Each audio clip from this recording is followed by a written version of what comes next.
உங்களுடைய தங்கம் வெள்ளி வைர நகைகளை உடனே செல் பண்ணுமா? நம்பிக்கையான நிறுவனம் Max Gold. Call 04445454545. Max Gold, cash for gold. தமிழில் வருகிற மிக பிரபலமான ஒரு யூடியூப் சேனல், அவ்வளோ பார்வையாளர்கள், மில்லியன் கணக்கில் பார்வையாளர்கள், மில்லியன் கணக்கில் சப்ஸ்கிரைபர்கள் உள்ள அந்த யூடியூப் சேனல் ஒரு அறிக்கையை ஒன்று விட்டுருக்காங்க. பழைய அறிக்கை தான் மறுபடியும் அவங்க விட்டுருக்காங்க. என்னென்னா, துக்க நிகழ்ச்சிகளில், துக்க வீடுகளில் பிரபலங்கள் சம்பந்தப்பட்ட வீடியோ காட்சிகளை நாங்கள் எடுத்து காசாக்குவதில்லை. குறிப்பாக சினிமா நட்சத்திரங்கள், சினிமா சம்பந்தப்பட்டவர்கள் அவருடைய இறப்பிற்கு இந்த கேமரா வச்சுக்கிட்டு, செல்ஃபோனை வச்சுக்கிட்டு நாங்கள் வீடியோ எடுத்து வர்றவங்களை வந்து பைட்ஸ் எடுக்கிறன்ற பேர்லேயும், அப்புறமா அந்த பாடியை கொண்டு வந்து க்ளோஸ்அப்பில் காட்டுறன்ற பேரில் கேமராவை கொண்டு போய் வைக்கிறது, அந்த துக்க நிகழ்ச்சியில் இருப்பவர்கள், துக்க வீட்டில் இருப்பவர்களுடைய மனநிலை என்னென்னு தெரியாமல் தங்களுக்கு வியூஸ் வந்தாகணும், தங்களுக்கு வந்து டிஆர்பி ரேட்டிங் வந்தாகணும் அப்படின்ற முனைப்போடு எதை பற்றியும் கவலையே படாமல், துளிகூற நாகரிகமே இல்லாத அந்த செயலை நாங்கள் செய்வதில்லை, அப்படியேப்பட்ட வியூஸும் காசும் எங்களுக்கு தேவையில்லை சாமி அப்படின்ற ஒரு அறிக்கையை திரும்ப ஞாபகப்படுத்தியிருக்காங்க. ஏன்னா இதை பேசுறதுக்கான காரணம் என்னென்னா, ஒரு 2 நாளாக நம்முடைய சேனல் நேயர்கள் இதை ஏங்க நீங்கள் பேச மாட்டேன்றீங்க, இமெயிலையும் கமெண்ட்ஸ்லேயும் இதை சொல்லுங்கள் நீங்கள் அப்படின்னு. நான் எந்த இதுக்கும் அந்த மாதிரி கேமராவை எடுத்து போனது கிடையாது, நான் எடுக்கிறதும் கிடையாது. நீங்கள் உட்காந்து கூட பார்த்தீங்கன்னா, சம்மந்தப்பட்டவர்களுடைய என்னுடைய அனுபவம், அவங்க கூட பேட்டி எடுத்தது, அவங்களை சந்தித்தது, அவங்களுடைய பழைய நிகழ்ச்சிகள், அவங்கள பற்றி சொன்ன விஷயங்கள் தான் இருக்குமே கண்டி. இன்னொரு பக்கம் பார்த்தீங்கன்னா, அநியாயத்துக்கு இந்த தம்ப்லைன், கோவாவில் என்ன சாப்பிட்டார் அவர், கோவாவில் நீச்சல் குளம் பக்கத்தில் அவர் என்ன நடந்தது, அப்புறமா தான் அவருடைய குடும்ப மருத்துவர், இப்படியெல்லாம் நீங்கள் வந்து வைத்தியம் பார்த்துருக்கலாமா, இப்படியெல்லாம் நீங்கள் உணவு எடுத்துருக்கலாமா, அப்புறம் அவங்க வீட்டு வாசலில் நின்ன வேர்க்கடலை வியாபாரி, அவங்க தெருமுனையில் நின்ன தொடப்பக்கட்டை வியாபாரி, இவரெல்லாம் தங்கமான மனுஷங்க, இப்படியெல்லாம் வந்து அது என்னென்னவோ தம்ப்லைனுங்க வந்து, இவங்களே என்ன கூட போய் விளக்கு பிடிச்சி பார்த்தா மாதிரி, இவங்களே பக்கத்தில் இருந்து வைத்தியம் பார்த்தா மாதிரி. ஒரே ஒரு விஷயம், அந்த குடும்பத்தில் இருக்கிறவங்களுடைய மனநிலை என்னவாக இருக்கும் வந்து, அதாவது அதில் ஒரு நியாயமான கருத்து இருந்து பேசினா ரைட்டு, வந்து ஒரு வியூஸ்க்காக இல்லாதையும் பொல்லாதையும் சர்ற மாதிரியே அடிச்சு விடுற ஒரு விஷயம் இருக்குது இல்லை, அது எப்படியாப்பட்ட ஒரு நாகரிகமற்ற செயல் வந்து. கடந்த சனிக்கிழமை இயக்குனர் திலகம் கே பாக்கியராஜ் அவர்களுடைய மறைவு, திடீர் மறைவு. என்னென்னா, இதில் 2 விதமான விஷயங்கள் இருக்குது. ஒன்று என்னென்னா, அவர் உடம்பு சரியில்லைப்பா, ரொம்ப நாளாக வந்து ஹாஸ்பிட்டலில் இருக்கார், அவர் உடல்நிலை மோசமாகுது, மறுபடியும் நல்லா ஆகுது, இந்த மீடியாக்களில் வர செய்திகள், அவர் வந்து உணவு சாப்பிட்றாரு, சாப்பிடாமல் இருக்காரு, இல்லை செயற்கை சுவாசத்தில் தான் அவர் வந்து வாழ்ந்துக்கிட்டு இருக்காரு, இந்த மாதிரியான ஒரு தகவல் கிடைத்து அவருடைய அந்த மரணம் கூட அதிர்ச்சியான ஒரு விஷயம்தான். ஆனால் வந்து என்னென்னா, எங்கள் நல்ல மனுஷன், அவர் எப்போ போய் சேருவார்னு தெரியலையே அப்படின்ற ஒரு விஷயம் வேறு. ஒரு திருமண நிகழ்ச்சிக்கு கோவாவுக்கு போயிருந்தார், அந்த திருமண நிகழ்ச்சி அட்டன் பண்ணார், பட்டு வேஷ்டி பட்டு சட்டை எல்லாத்துலேயும், மற்றவங்க எல்லாரும் அதே போல் அந்த ட்ரெஸ் கோட்லேயே வந்திருந்தாங்க. மிக முக்கியமான ஒரு நிகழ்ச்சி. அதில் ஒரு முக்கியமான நடிகை, முக்கியமான இயக்குனர் அவங்க திருமண விழாவுக்கு போயிட்டு வந்து அடுத்த நாள் வந்து திடீர்னு ஒரு செய்தி வந்து மிக அதிர்ச்சிகரமான செய்தியாக இருக்குது. அதை வந்து டக்குன்னு நம்ம எதுவும் பேசிடக்கூடாது, அது சம்மந்தமாக எதுவும் வந்து சோஷியல் மீடியாவில் பதிவிட்டுறக்கூடாதுன்னு நான் வந்து ஒரு 5-6 பேரிடம் கிராஸ் செக் பண்ணுறேன். ஆமாங்க அப்படின்னு ஃபைனலாக வந்த பொழுது தான் என்ன மாதிரியான விஷயம், ஏது, அது என்ன தெரிஞ்சுக்கிட்டு நம்ம பேசுகிறது. கட்டன்னு கேமராவை கொண்டு வந்து அந்த ரோடை அடைக்கிற மாதிரி போட்டு, கேமராவை தாண்டி செல்ஃபோன்களை எடுத்துகிட்டு வந்து, எவ்வளோ ஒரு நாகரிகமற்ற செயல் வந்து. இது வந்து என்னதான், இது வந்து மாற்றவே முடியாதா? ஏன்னா அன்றைக்கி நடிகை ராதிகா அவர்கள் பேசுனது நான் வந்து ஏற்றுக்கிறேன். நான் சில பேர் வந்து என்னது அடிமட்ட தொழிலாளர் மீது தாக்குதலை நடத்திய நடிகை ராதிகா, சுகாசினி, அடித்து விரட்டிய 2 பேர், இப்படிலாம் போட்டு ஒரு எதிர்ப்பு இதுவை வந்து பதிவு பண்ணி வச்சுருக்காங்க. வந்து என்ன சொல்கிறாங்க, ஏங்க ஒருத்தர் இறந்துட்டார், திடீர்னு இறப்போகுது, அந்த குடும்பம் தாங்க முடியாத குடும்பம்.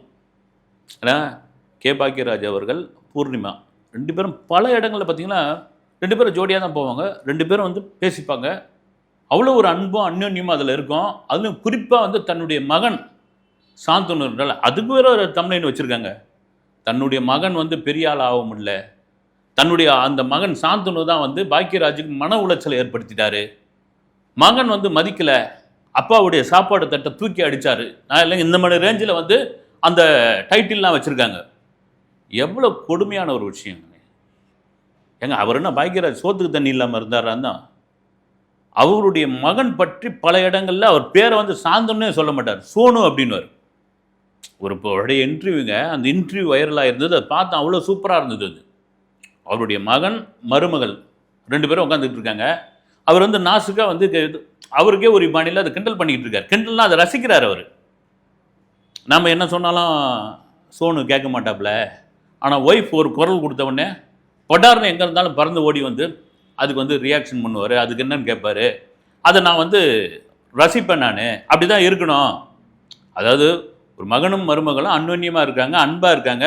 அந்த மருமகளுக்கு மகன் வந்து ஒரு பயப்படுறாரு, ஒரு என்ன சொல்கிறது வந்து பொண்டாட்டிக்கு சொல்லு கேட்கக்கூடிய ஒரு நபராக இருக்கிறாரு. அதை வந்து ஒரு தகப்பனா ஒரு மாமனாராக அதை நான் ரசிக்கிறேன். நான் அதை வந்து இது பண்ணுறேன் அப்படின் போது அந்த மருமகளுக்கு எவ்வளோ பெரிய ஒரு சந்தோஷம் வந்து, நல்லா இருக்கட்டும், ஜாலியாக இருக்கட்டும், இப்படி தான் இருக்கணும் குடும்பம்னா. எப்பவுமே எளியும் மூலியமாக சண்டை போட்டுன்னு இருக்கக்கூடாது.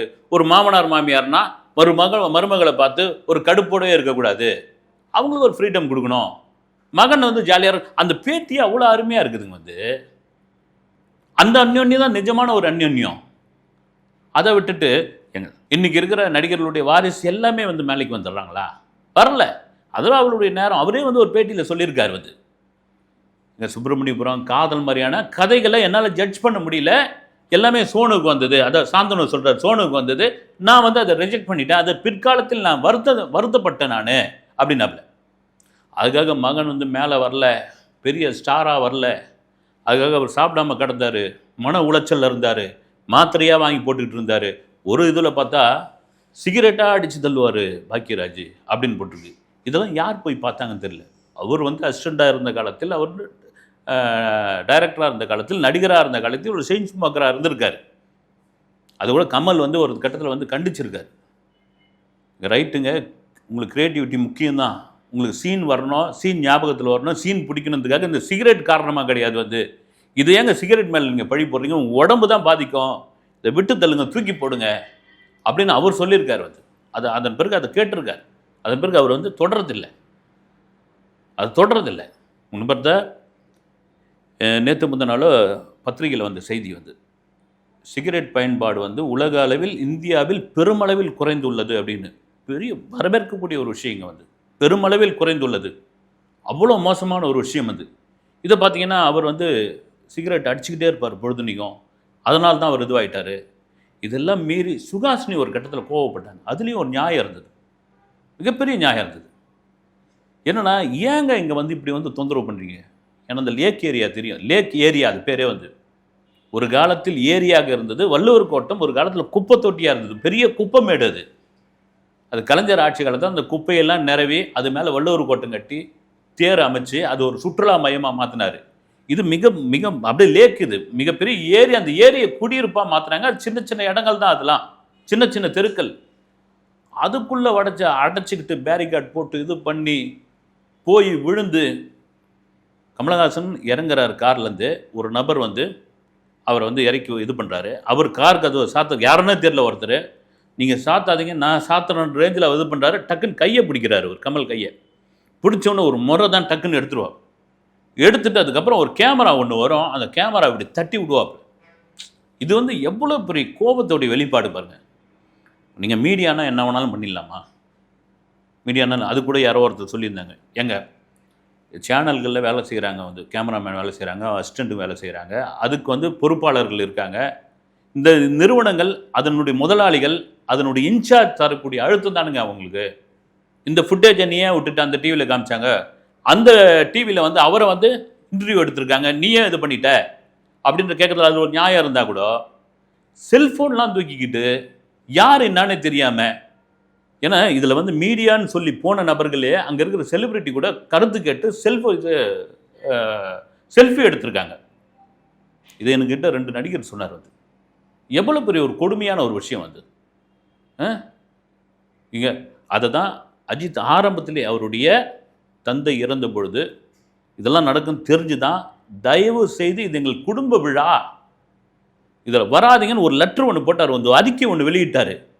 அதை மீறி அந்த கேமராவை அந்த தெரு ரோடுக்கு அந்த பக்கம் நீலாங்கரை அஜித்துடைய வீட்டினுடைய ரோடுக்கு அந்த பக்கம் வச்சு ஜூம் பண்ணி எடுத்துகிட்டு இருந்தாங்க. ஒரு கட்டத்துக்கு அப்புறம் அந்த பாடி பெசன்ட் நகரை நோக்கி போகும்போது அதை அந்த குடிக்குள்ளேயே வந்து கேமரா விட்டாங்க. வந்து குடிக்குள்ளேயே கேமரா விட்டாங்க. அவருடைய தாயார் மரணத்துக்கு காட்டமே ஒரு பதிவு போட்டிருந்தார். உங்களுக்கெல்லாம் வெக்கமானம் இல்லையா அப்படின்ற ரேஞ்சில் இருந்தது. வந்து அது தயவுசெய்து போயிடுங்க, நீங்கள் வராதிங்கன்னு. ஏன்னா இருக்க அட்டுழி அதிகமாகிட்டே இருக்குது. இது இங்கே ஆரம்பத்தில் பாலிவுட்டில் இது இருந்தது. பாலிவுட்டில் ஒரு ஸ்ரீதேவி மரணத்தின் போதும் சுஷாந்த் சிங்கோடைய மரணத்தின் போதும் அப்படி ஒரு மீடியாக்களுடைய அட்டுழி இருந்தது. அதன் பிறகு கொஞ்சம் கொஞ்சமாக அதை சொல்லி சொல்லி சொல்லி கட்டுப்படுத்திட்டாங்க. இப்போ என்ன பண்ணுறாங்க, அவங்க ஒரு ஒரு ஒரு ஒரு ஸ்டாண்ட் மாதிரி அடிச்சுட்டு அதில் மைக்கை போட்டுடுறாங்க. போட்டுட்டு கேமரா அந்த பக்கம் தான் வைக்கணும். யாரும் கேமரா அந்த பக்கம் தாண்டி வரக்கூடாது. போகிறவங்க விருப்பம் இருக்கிறவங்க அவங்களுடைய அனுபவத்தை அங்கே வந்து மீடியா முன்னாடி மைக் முன்னாடி பகிர்ந்துட்டு போகலாம். இல்லைனா அவங்க பாட்டு கிளம்பிட்டு போகலாம்.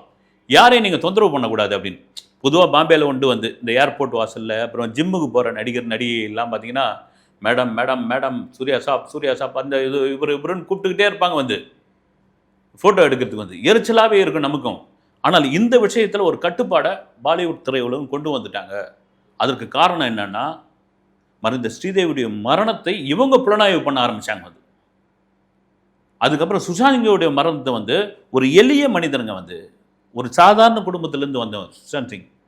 இந்த பாலிவுட்டில் இருக்கிற இந்த பாலிடிக்ஸ், இதில் இருக்கிற நிழல் உலக தாதாக்களுடைய அந்த கொடுமைகள்லாம் தெரியாமல் அவரை ஒரு வழி பண்ணிட்டாங்க. ஒரு சாதாரண வீட்டு பையன் அதுக்குள்ளே போய் அதை புலனாய்வு பண்ணுறேன்னு சொல்லி என்னென்னவோ தப்பாக இது பண்ணி அவர் வந்து காதலியோடு இருந்தார், அவர் வேனில் சுற்றினார் அப்படின்னு கண்ணாமண்ணான்னு எழுதி ஒரு கட்டத்துக்கு அப்புறம் அவங்களே கொடுப்பாயிட்டாங்க. நீங்கள் இங்கே தெலுங்கில் எடுத்துங்க, வாய்ப்பே இல்லை. தெலுங்கில் அல்லு அர்ஜுனுடைய பாட்டின்னு நினைக்கிறேன், பாட்டியை தாத்தாவை இறந்துட்டு போயிட்டு போது கூட பார்த்தீங்கன்னா அந்த ஓரமாக கேமரா வச்சுட்டு கம்முன்னு இருங்கன்ட்டாங்க. ஜூம் பண்ணி உங்களால் எவ்வளோ ஜூம் பண்ணி எடுக்க முடியும் எடுங்க, கிட்ட வரக்கூடாது அப்படின்ட்டாங்க. அந்த நாகரிகத்தை அவங்க பயன்படுத்துகிறாங்க. இந்த பக்கம் கேரளாவில் அப்படி தான் இருந்தாங்க. இப்போ கடைசியில் இந்த மஞ்சுமல் பாய்ஸ் நடித்தார் சந்து, அவருடைய தந்தை, அவரோட நடிகர், நம்ம நெடுஞ்சாலை படத்தில் நடிச்சிருக்காரு.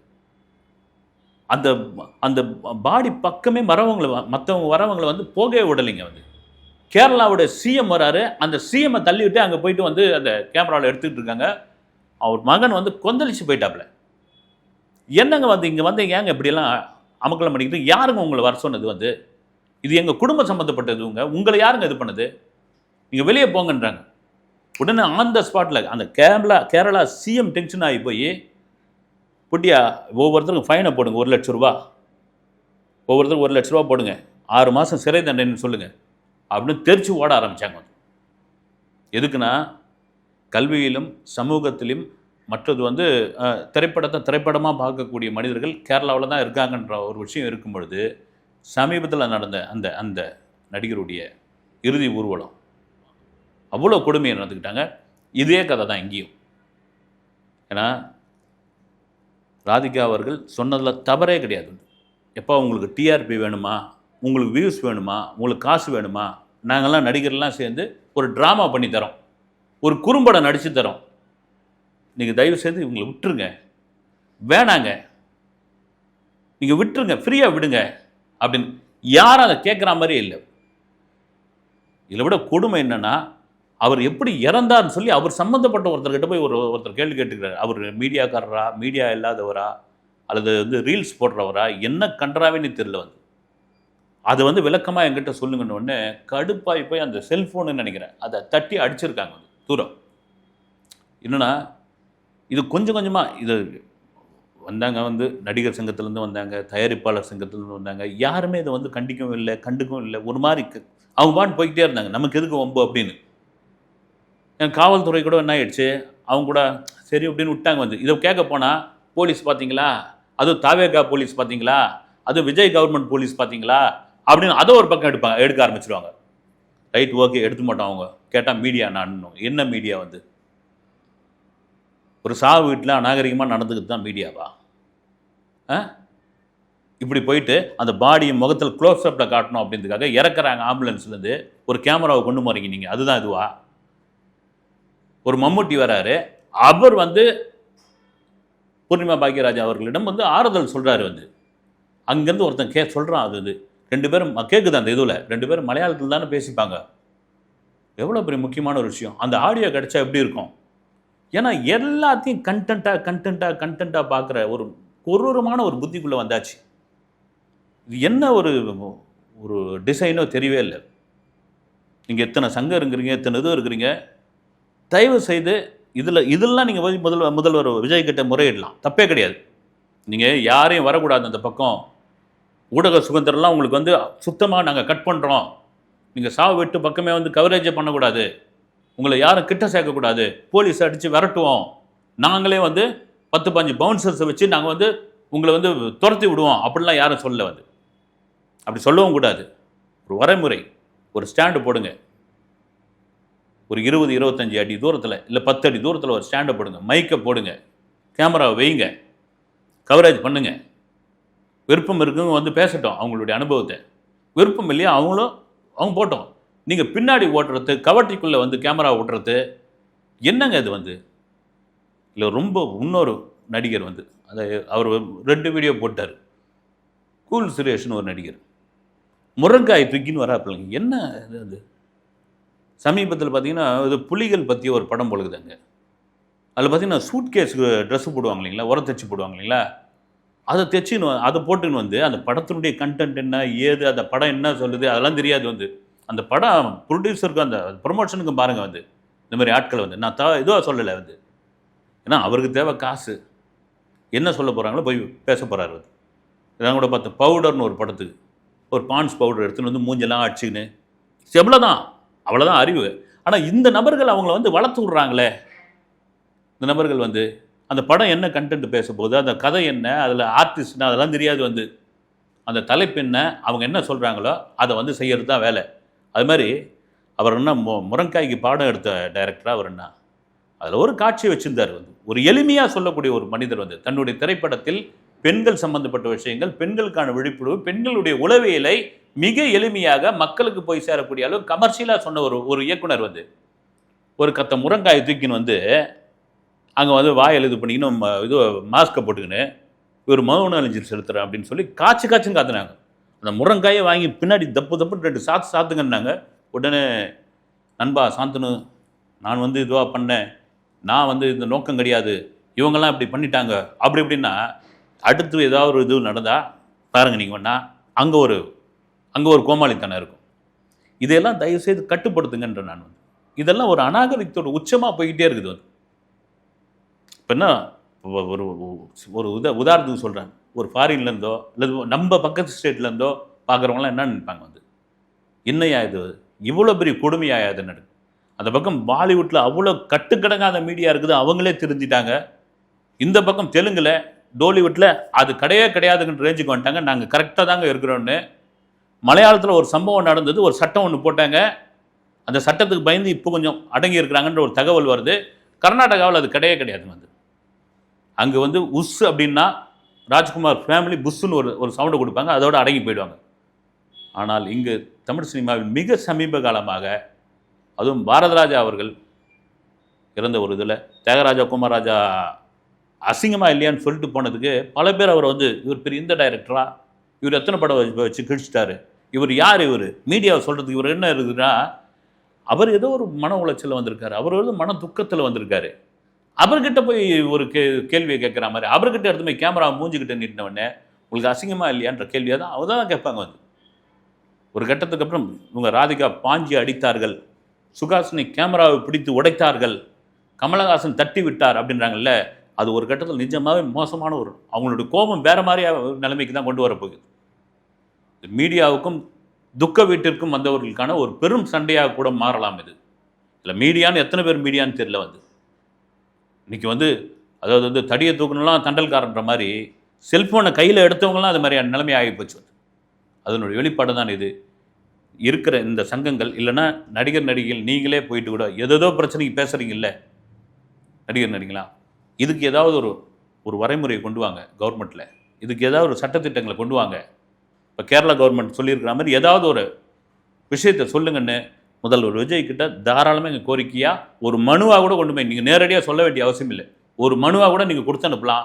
அதில் கண்டிப்பாக அவர் பரிசீலிப்பார். ஏன்னா அவர் வரும்பொழுது விசில் அடிக்கிறாங்க. இங்கே வந்து சிஎம் வந்து இறங்குறாரு, ஒரே விசில் சத்தம், கிரு கிரு கிரு கிரு கிருன்னு அடிக்கிறாங்க. வந்து என்னையா இது வந்து உங்கள் நாகரிகம் வந்து? ரைட்டு, இந்த பூனைகளுக்கு யார் மணி கட்டுவது? பொறுத்திருப்போம். அடுத்த வீடியோவில் சந்திக்கிறேன். நன்றி.